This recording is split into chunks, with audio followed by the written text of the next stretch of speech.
Let's ask your herb doctor. My name's Andrew Murray. My name's Sarah Johannesson Murray. For those of you who perhaps have never listened to our shows, which run every third Friday of the month from 7 till 8 p.m, we're both licensed medical herbalists who trained in England and graduated there with a degree in herbal medicine. We run a clinic in Garberville where we consult with clients about a wide range of conditions and recommend herbal medicines and dietary advice.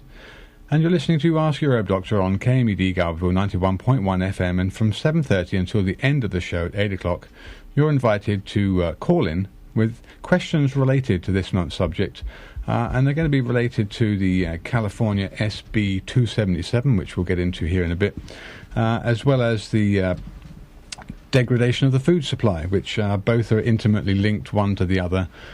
Causal effects come from many different places, and they all add up to a very decreased quality of life for most people.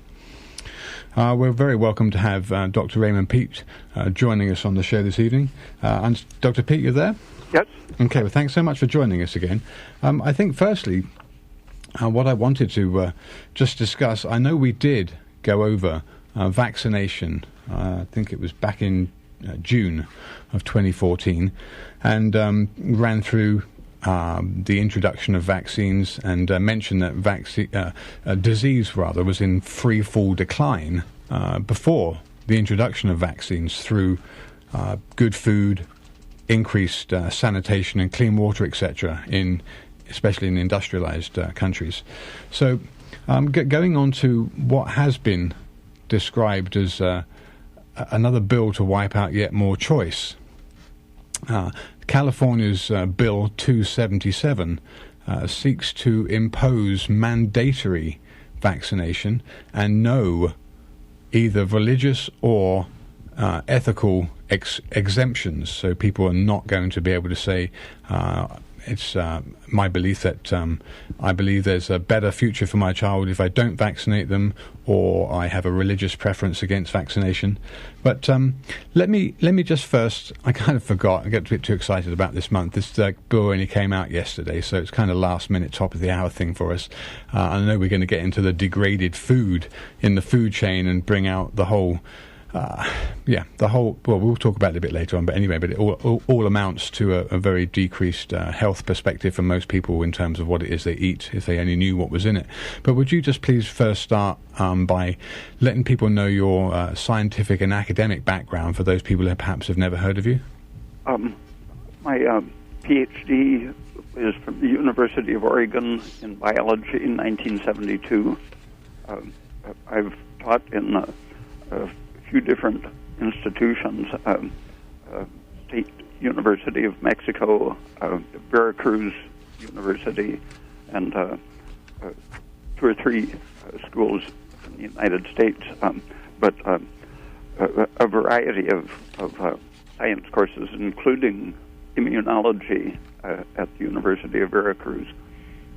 So even though I didn't specialize or study it, I learned somewhat what's going on in the immune system, and that teaching it got me interested in following the development.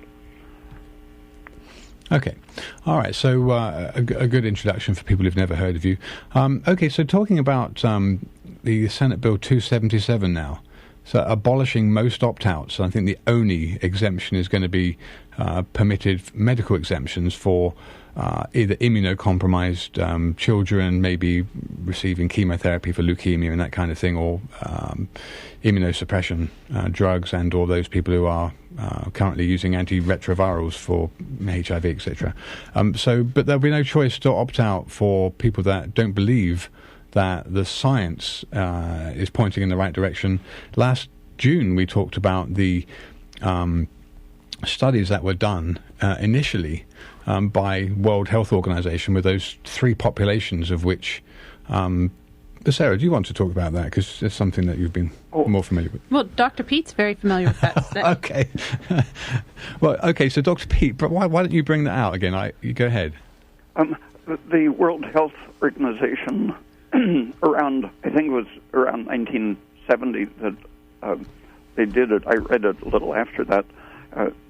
They took 3 villages, I think, in Guatemala, and left one as a control population, the other one, they sent the regular public health team with vaccination and getting, I think it was chlorinated water for the drinking supply, just the usual minimal public health things. And then the other one, they provided a nutritional supplement to all of the pregnant women in the village, and during their breastfeeding time, and to the children. And the relative to the control village that didn't have any doctors or help sent in, the medically treated village, the health got worse by several measurements, and the health in the village that simply got the nutritional supplement was generally better, as well as the kids being bigger and healthier and more intelligent. Okay. So the World Health Organization then came up with the conclusion that actually the far cheaper and easier thing to do was to use vaccination as a standard of care. Yeah. But that isn't a popular thing with the world pharmaceutical industry, because they want to sell drugs rather than food. Yeah, exactly. I'm saying much the same thing, is that the introduction of vaccinations is a very easy way to deploy material to third world and other developing countries as a supposed way of increasing people's health. But okay, so getting on to this Senate Bill 277, and they're basically saying that California is going to be one of only 3 states that have mandatory forced vaccination with no opt-outs, the only other 2 being Mississippi and West Virginia. I think for anybody listening who really does take this to heart and wants to find out more information, I'd really like you to jot down this web address, which will outline the senators involved, where they get their funding from, namely Merck, and what there is to lose behind allowing this bill to become law. I mean, that's the essential, quintessential part of American life, isn't it? It's life, liberty, and the pursuit of happiness and freedom of choice, isn't it? It's okay. So the website is www.s for sugar, B for Bravo, -277.us. And that article will outline everything that you might want to know about the epidemic of vaccine legislation funded by Merck that's happening currently. So in terms of the vaccines, they say that there are going to be 34 to 36 vaccines mandated by the age of 6 years old, and then obviously there's another batch of vaccines from the age of 6 through 18, and then still further vaccines mandated from 18 on. And I think this does apply to schooling and other institutions for education. I think all in all, it's a total of 69 vaccines that are on the schedule for a baby, child, and a teenager to receive. So, Dr. Peat, do you have anything that you think about specifically with regards to vaccination and what's been shown in the scientific research to support the argument for healthy standards of living and nutrition and clean water, etc., sanitation as being far more important than vaccination? The history of looking at the relation of vaccination to specific disease incidence and mortality goes back more than 100 years. And Ivan Illich was one of the first people to do a survey of the research that had been gathered over the years. I think Suzanne Humphrey's website is a good introduction to that perspective, and she also has some information on the actual effect of the vaccine material on the baby's immune system, and the need for taking a completely new look at what the immune system is, how it relates to the development of the person rather than to fighting disease. This is a relatively new approach to looking at immunity called the danger theory, in which the body is really reacting to disruption of its tissues, and the immune system is there to repair and compensate for the injury. And it just, from this point of view, it just happens that the infectious agent gets in the way of that repair process, and it's incidental, really, to what the immune system is doing. So they could just be injecting mercury and aluminum and other immune system irritants and get the same effect? Yeah, to a great extent. But one of the interesting things is that Suzanne Humphreys mentions is that in one study in which they used an actual placebo control rather than a different vaccine, so they saw the difference between injecting just water or the vaccine.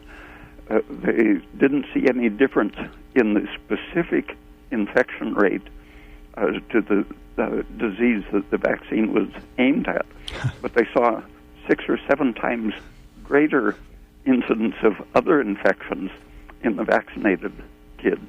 Well, there's a lot of organizations that are now saying that vaccinated children are less healthy than unvaccinated children.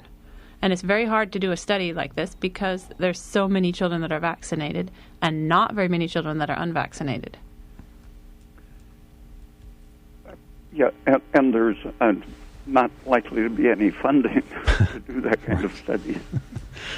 Okay, and the whole from a perspective of good health, or from a perspective of practicing medicine and the Hippocratic Oath, that statement, "First, do no harm," I think continually sounds in my ear, and the definite and litigated damages claims that are being pursued in the courts against damaged children from drug companies, is rather obvious for anybody who wants to take a look at it. There's plenty of groups that have emerged as parents of damaged children, etc., campaigning for better access to litigation, because in fact all of the companies that produce vaccines, folks, are indemnified by the government against any and all damage arising out of the use of vaccines. So how does that sound to you? First, do no harm, but you can produce a product, and as and when it damages somebody, you cannot be held liable for it. That sounds very. It sounds like a very serious contravention of the American Constitution in terms of the population and its right and access to, everything that is good, and to be protected from those things that are not good and or fast becoming massive control of both the food and the drug industry in this country and in most economized world populations. So, yeah, first do no harm. And it's obvious that vaccines have caused harm. The companies are indemnified against all and every claim. So they, unfortunately, don't have too many places to go to get any kind of recourse for what's happened.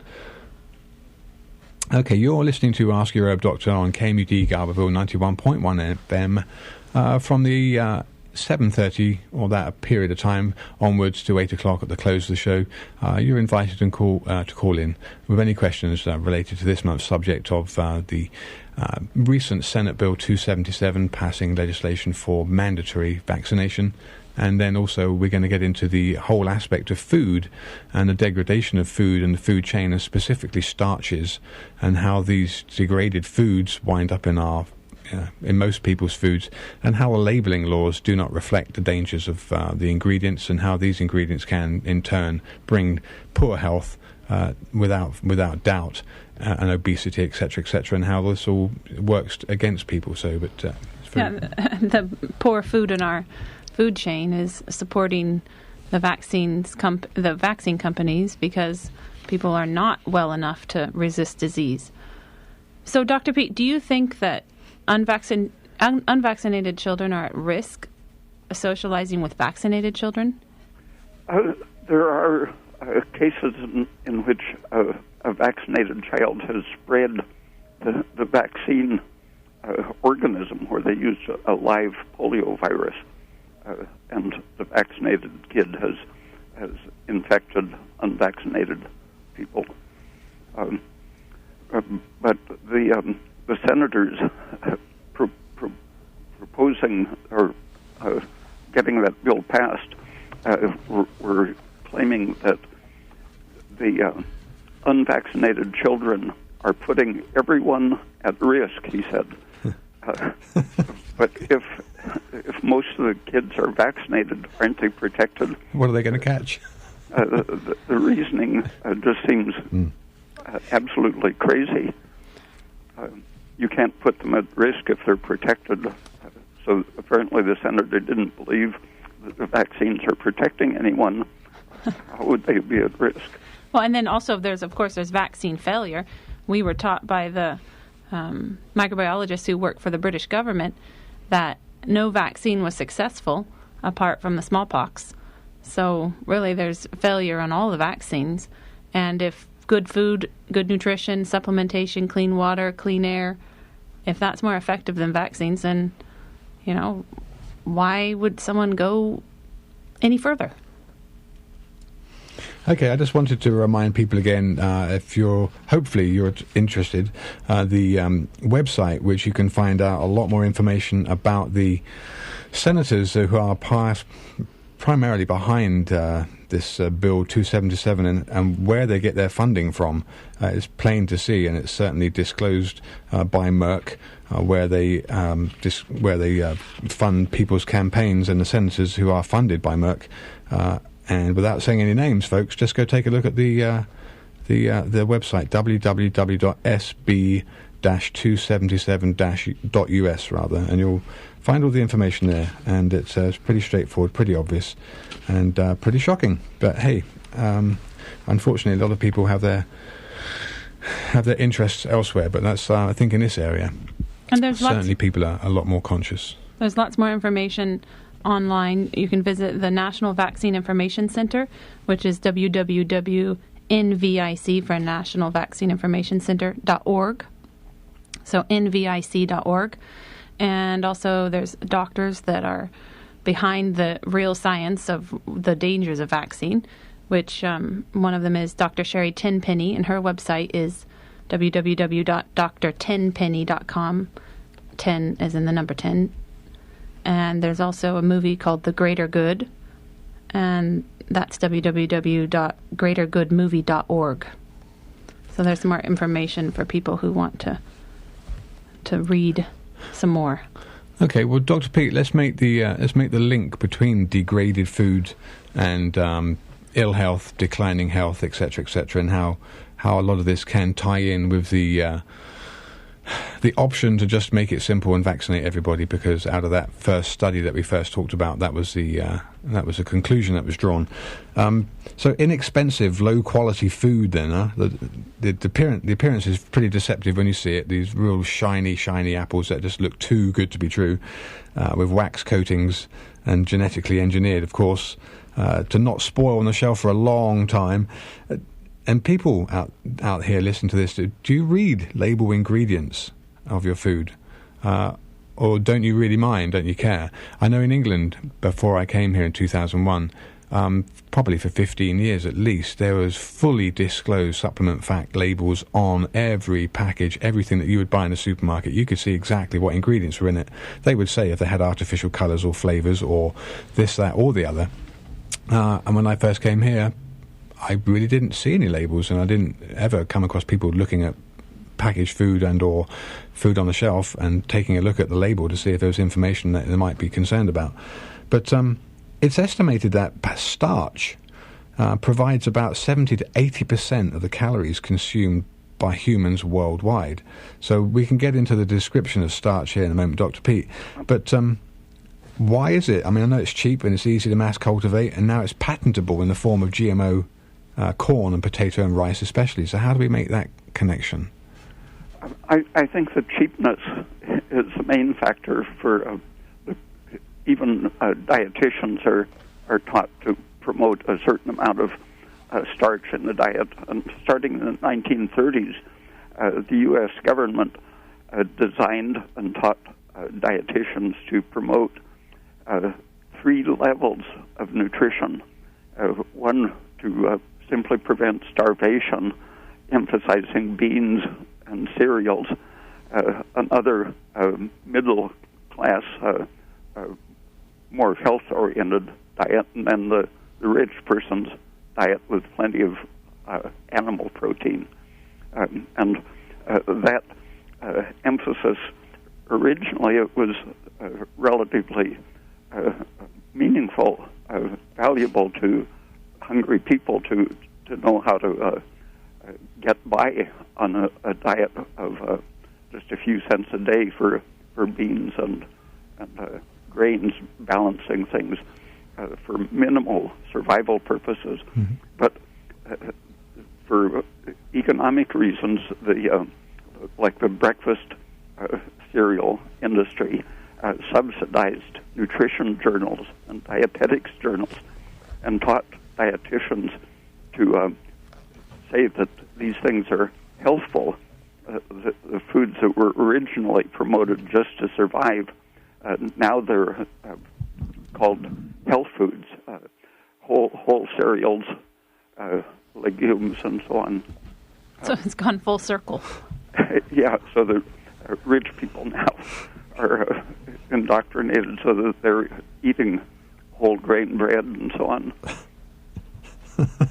Okay, all right. Well, let's getting on to starch. I something that really caught my attention when you first talked about it back in. Oh gosh, you know what? It was the middle of last year sometime. But you mentioned some pioneering work done by Gerhard Volkheimer, right? And starches. Would you describe that? Yeah, he was he rediscovered work that had been done 70 or 80 years earlier. And it's called persorption of particles, and it refers to the fact that even though ordinary digestion theory says that even proteins are broken down in the intestine and absorbed as small molecule particles, amino acids, he and his predecessors showed that if you feed starch consisting of the naturally formed starch grains, which can range from half the diameter of a red blood cell to about 10 times the diameter of a red blood cell. In other words, much too big to even pass through the smallest arterioles.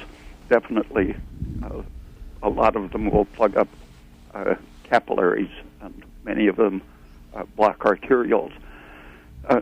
He demonstrated both with people and with mice that feeding starch, like a cup of a slurry of cornstarch, for example, and then drawing blood about 15 minutes later, he could find the type of starch particle that they had drunk in the bloodstream. And then 15 minutes later, he would start finding it in other body compartments. It would show up in the urine passing through the kidney barrier, and ultimately he found it in the cerebrospinal fluid. And every compartment of the body, he could find these starch grains plugging arteries with experimental animals. He would slice them up at different stages, having been fed starch chronically.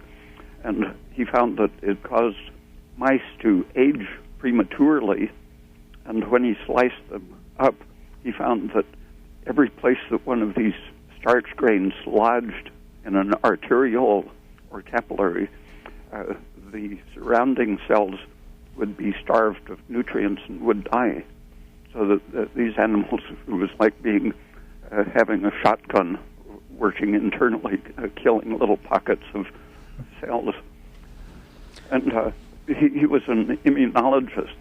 That was what got him interested in it, thinking about how your food can affect the immune system. If it's broken down into small particles before it gets into the body, the immune system simply isn't going to see anything allergenic. But if these big particles get into the bloodstream, they're going to come in contact with all the parts of the immune system. And so the simple fact that big particles are in the body means that our immune system is constantly being exposed to antigens. And he demonstrated that the circulatory damage was very clear, but as an immunologist, he believed that those particles were contributing to diseases that corresponded to the type of antigen in the food. So the foods we should avoid that contain high starch granules or high starch percent would be grains and... any starchy food. And if the starch is very, very well cooked, like boiling it for 40 to 60 minutes and then eating it with fat, the fat slows down the absorption and allows the digestive enzymes to soften it up so that it doesn't get through the barrier of the intestine without being further broken down. Presumably, most people's intestines, for want of a better word, would be inflamed from poor diets, from poor food, dietary insults, we'll call them. And in that case, then they are probably more at risk and more subject to that passage of starch granules through the intestinal barrier, what would normally be a barrier or perceived to be a barrier. But and that inflammation, besides weakening the barrier function, that is increased by the immune reactions increase the production of inflammatory materials, and it becomes a vicious circle. And two nutrients that are very important in stopping that vicious circle are magnesium and vitamin A, and both of those are dependent on having adequate protein in the diet. Okay, so fats taken with starches, and I think you have mentioned this before, it does ring a bell with me anyway. You said that fats, when mixed with starches, slow the absorption and or passage, if you like, of these starch granules through into the bloodstream, and that's why you advocate plenty of butter with potatoes, for example. And having the digestive enzymes being produced abundantly, that requires a total good nutrition, good thyroid function, and so on. Yeah, because if you have low thyroid function, then don't you have low hydrochloric acid, and it's hard for you to start breaking down the food? All of the little glands in the digestive system slow down, don't produce as many enzymes. And your liver won't produce the same amount of bile and... Well, and also, soaking of grains, and, in Mexico, they are, for thousands of years, corn has been... even in my parents' and grandparents' generation, the way bread was made was completely different. And letting it rise for 8 or 10 hours, wetting the dough, adding sugar, allowing the yeast grow, the slow leavening process of using wheat or other grains activated enzymes that broke down the starches, turned them to sugar, let the yeast grow, and activated enzymes that broke down the gluten, and the combination of the carbohydrate, the sugar as energy, and the amino acids liberated from breaking down the gluten produced new proteins, so that the slow leavening actually can increase the protein by 100 or 200%. Wow. And the same with the corn, because it increases the absorption of the nutrients when corn is boiled with lime. It decreases toxins and increases the nutrients. So it's modern day food that's killing us. The grain. Slowly. People thousands of years ago discovered that both the slow leavening and boiling the grains with lye or lime would break down the toxins and make them more nutritious. So it's just the since about 1940, when the bread industry discovered that they could make instant bread by adding chemicals to blow it up. Okay, you're listening to Ask Your Herb Doctor on KMUD Garberville 91.1 FM.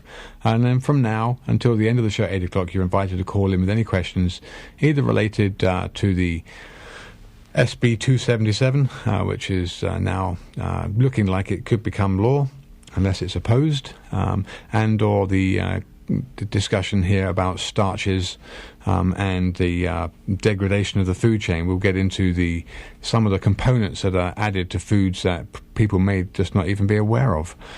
Okay, so the number here, if you live in the area, is 1-800-KMUD-RAD, or if you live outside the area, there's a toll-free number, which is 1-800-568-3723. So the local number is 923-3911. Yeah. Okay. All right. So, Dr. Peat, some of the ingredients that are not listed, I know we are probably going to be looking quite a bit at the starches, because there's something that you've talked about quite a bit, and I know that you're not particularly an advocate of starch, although you do recommend things like tortillas as a good alternative when they've been made with lye to make them far more digestible. You're not totally opposed to sourdough bread either, are you? No, it's very safe compared to the standard bread. Yeah.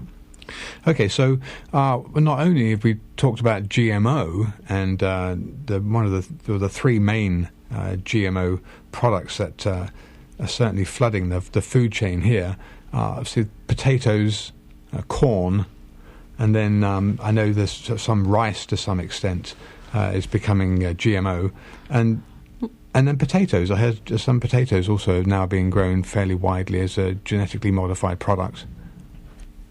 Well, when I was visiting a food safety scientist at the USDA labs in Berkeley, he told me that we went into the little lab kitchen to pick something up out of the freezer, and they told me that they were working on adding a new fiber to breads, and Dow Chemical was paying the USDA to test the food safety of adding this wood pulp sawdust to the bread. It was not a grain fiber. It was from wood. It was wood pulp.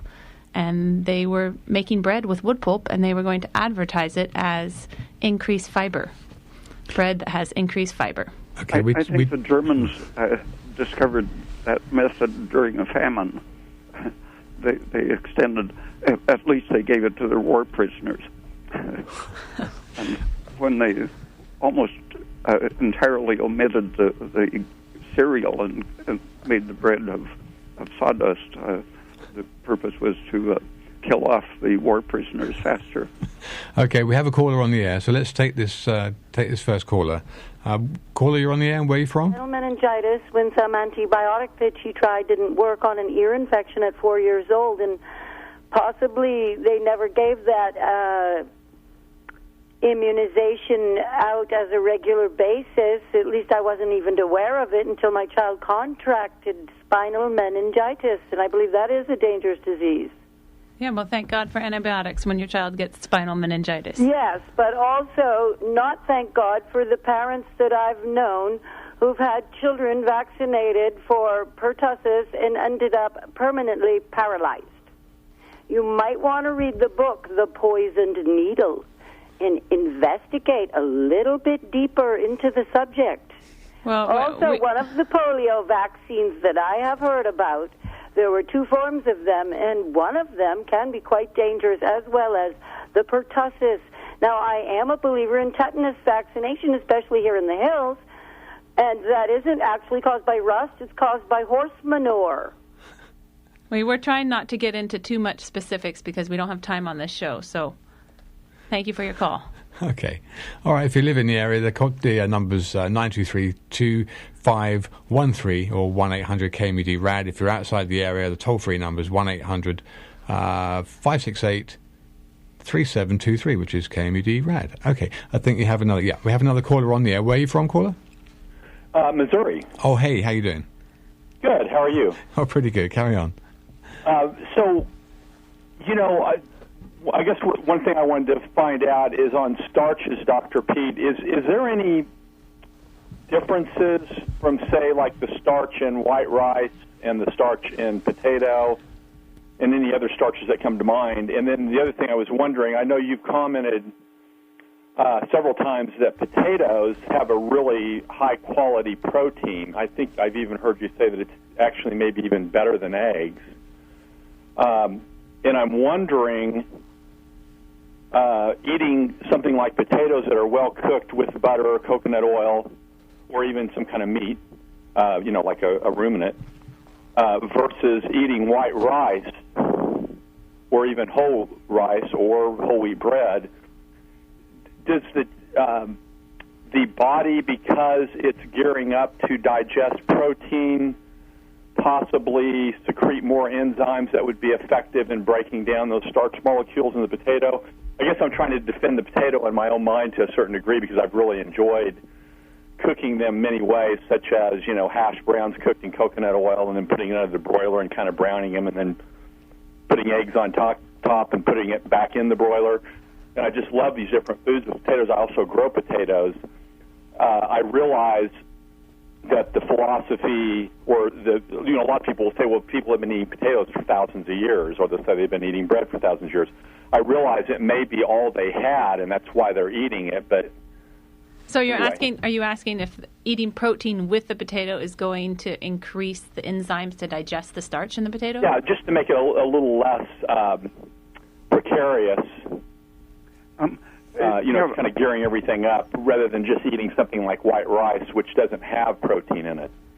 Norman Curie wrote a good book many years ago on the quality of plant proteins, and he rated rice, I think, as 6% value, where an egg yolk was 100% value, and leaf protein, if it's extracted from the fiber and the fats, leaf protein is about 70% value on his scale, where the protein in potato, I think, was about 105%, slightly better than egg yolk in quality. So it's roughly 15 or 20 times better than rice or bean protein by Curie's scale. And the starch grain in potato is one of the biggest. It's about 100 microns in diameter. Rice starch grains, I think, are down around 10 microns in diameter. Uh-huh. So, Dr. Peat, do you think that eating a protein with your potato would increase the enzymatic digestion of the starch? Well, if the potato is very well cooked, it has such high-quality protein that people subsist very well on a pure potato diet, basically.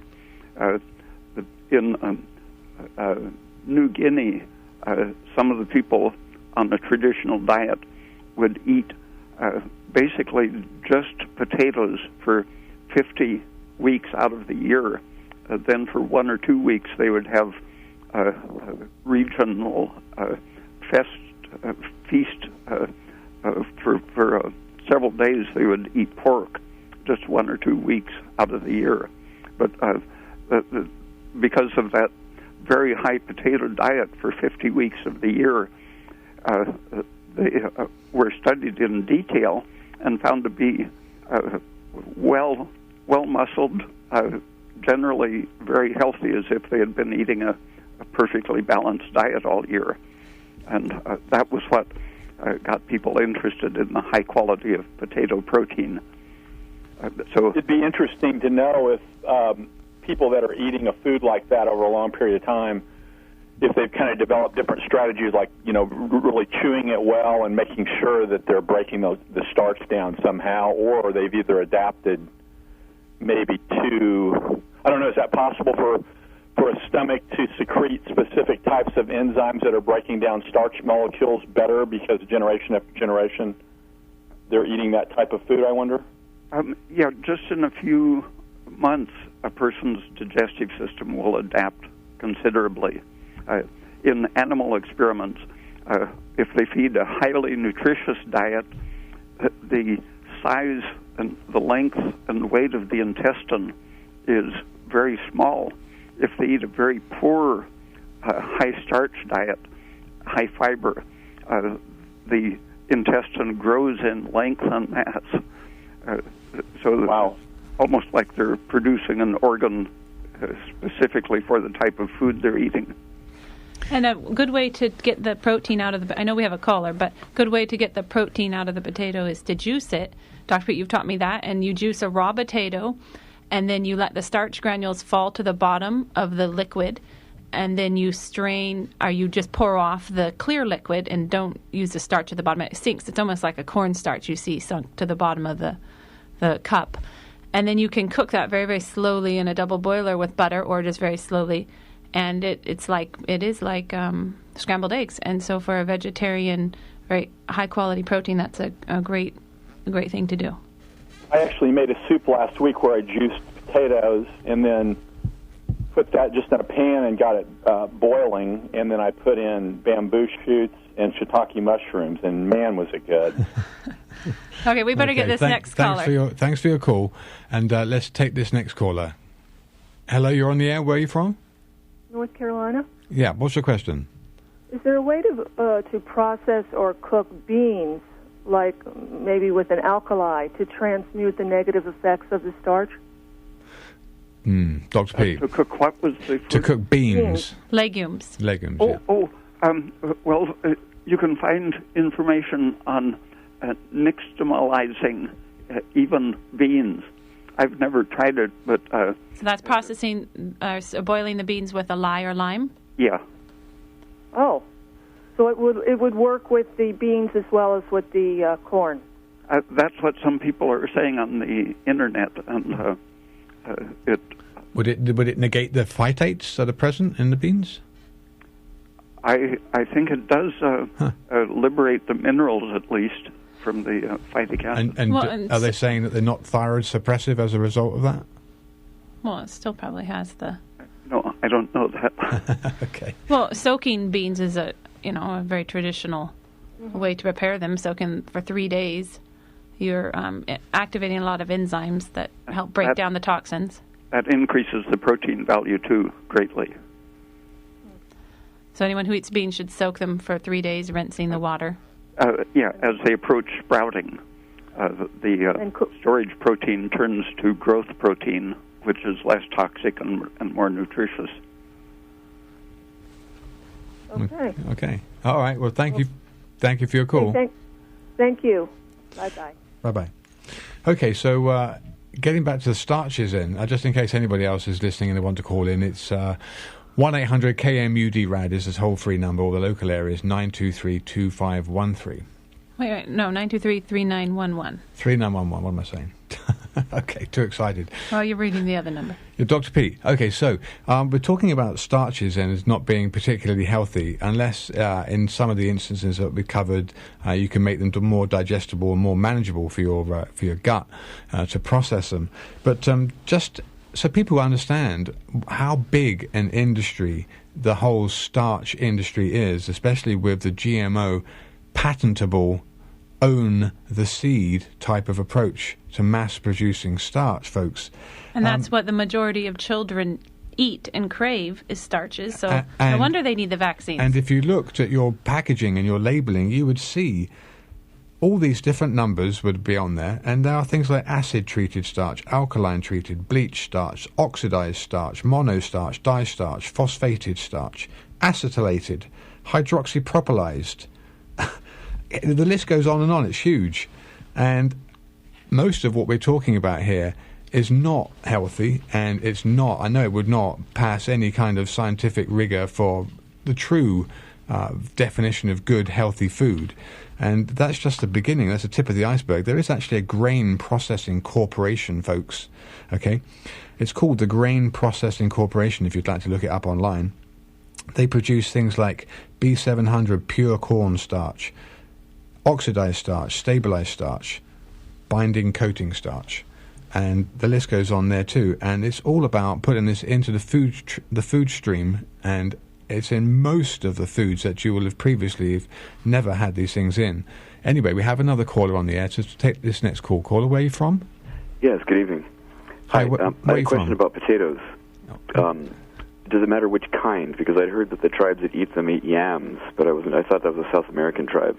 Is there one? I like Yukon Golds particularly, and I know the russets they're real popular, but are they as nutritious?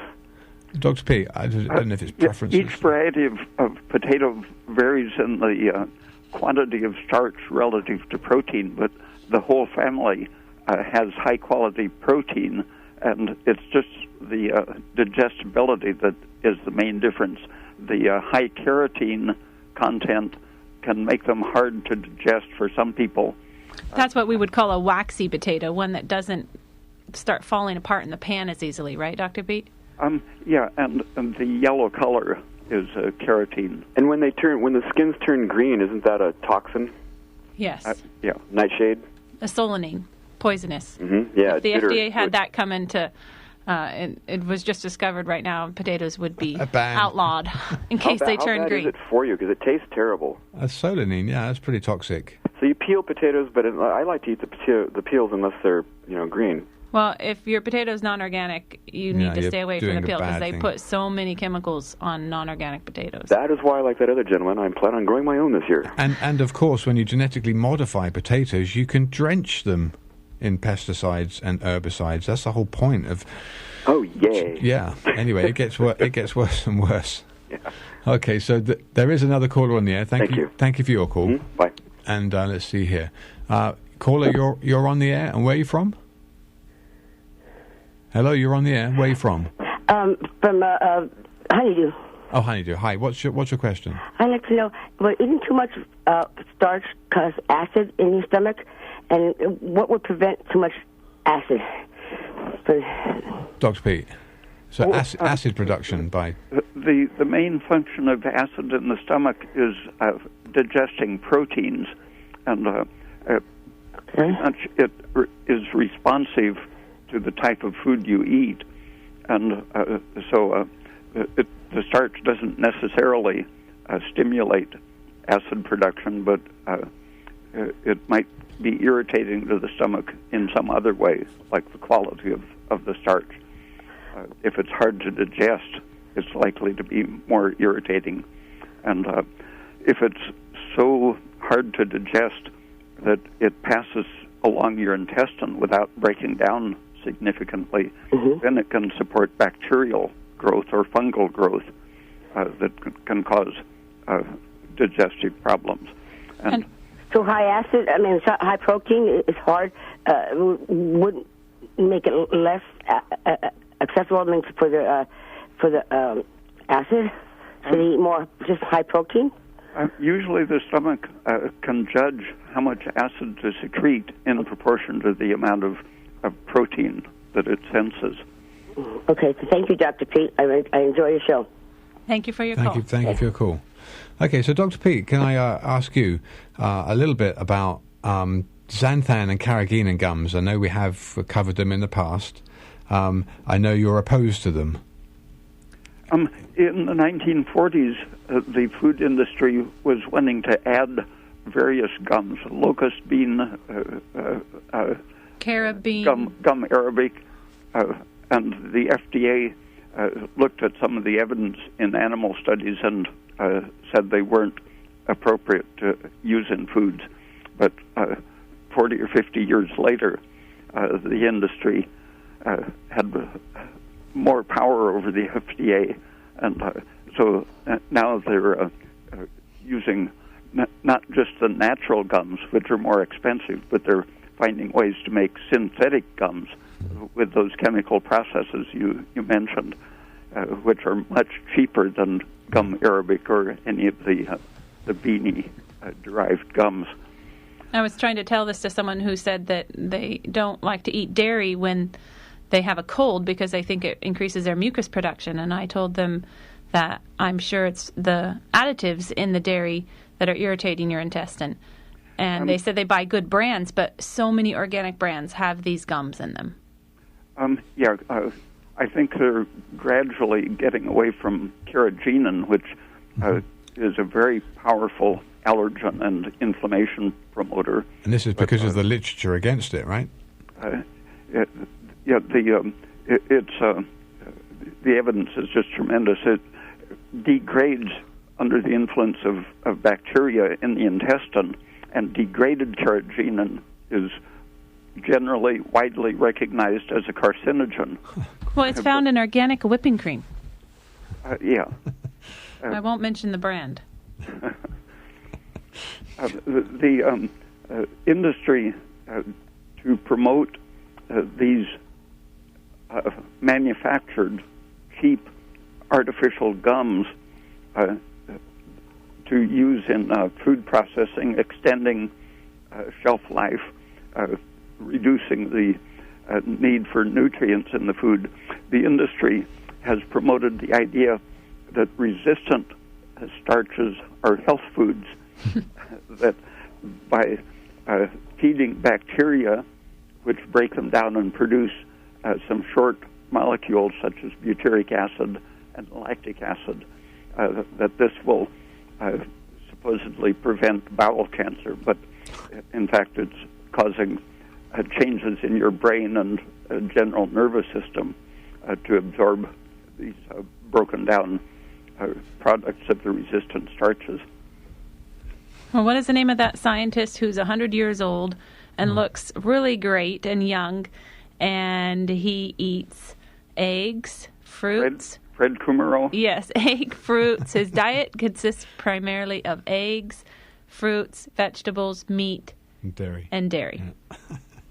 Just a traditional diet. Yeah, just exactly. A traditional old-fashioned diet of just real, pure food. Let me quickly mention the whole thing about low fat, and not just yogurt, but low fat in general.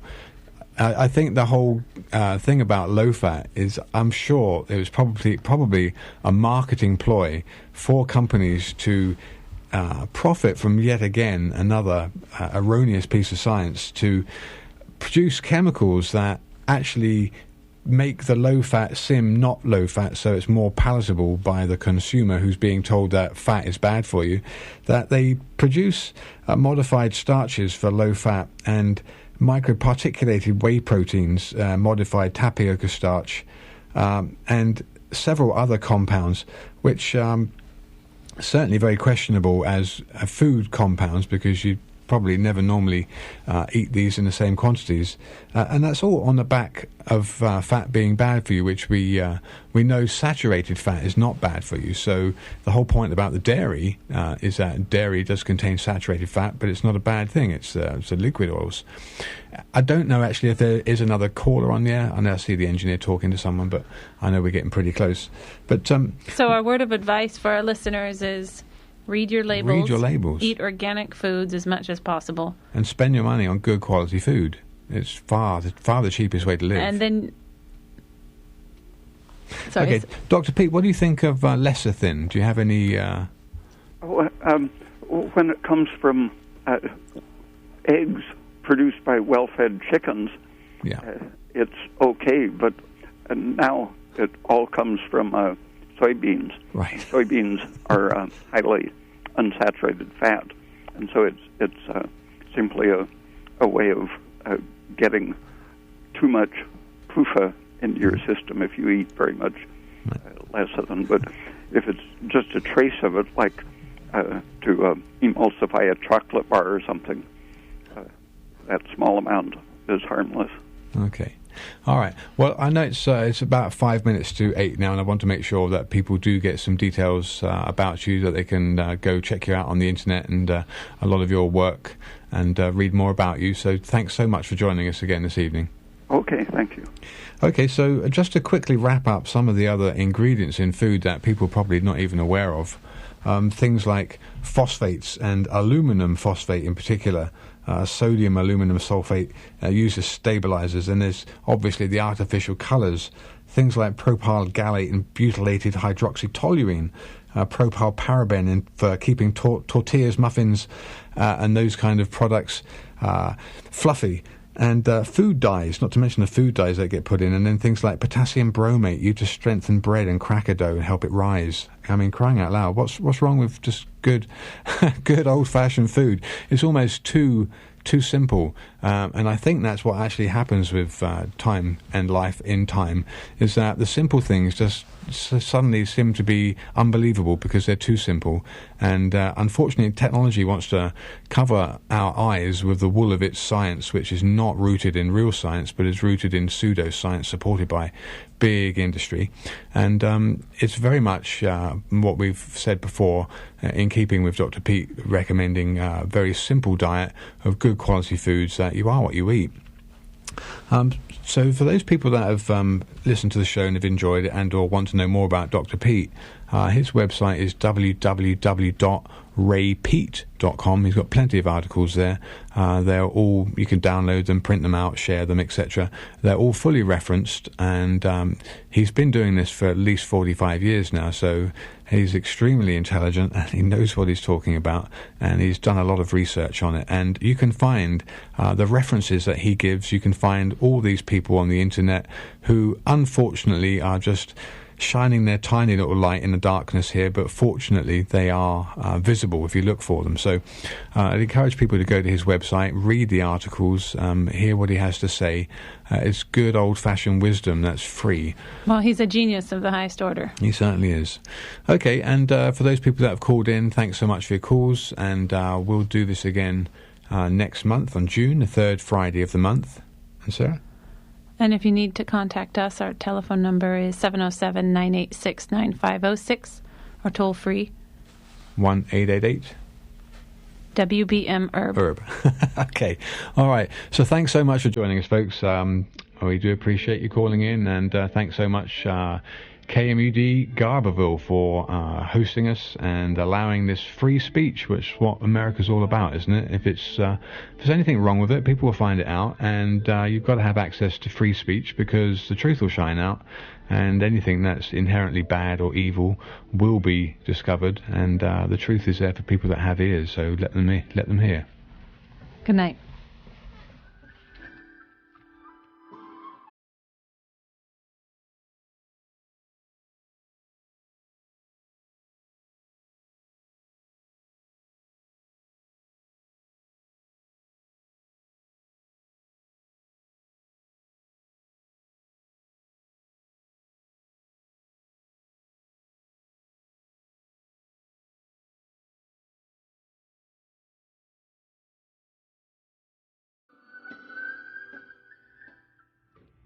All right, what a good show.